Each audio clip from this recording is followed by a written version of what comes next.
Umugambi wanje akaba ari uwo kugwiza amata y'impene. Ikibazo kihari nuko aho mperereye abantu batunze impene, izo mpene zibaha inyama n'umwavu gusa. Aho nyene muri izo ngo nyene hakibonekeza abana bafise ingorane zo gufungura nabi, hamwe kubera ko benshi izo mpene baca bazigurisha.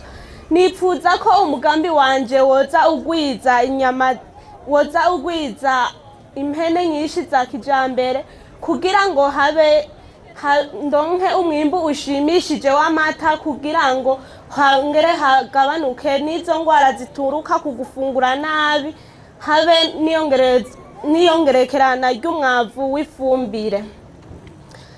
Nipfuza ko umugambi wanje woza ugwiza amata y'impene hamwe no kurondera ubuhinga bwo kuyabika kugira ashobore gukoreshwa igihe kirekire.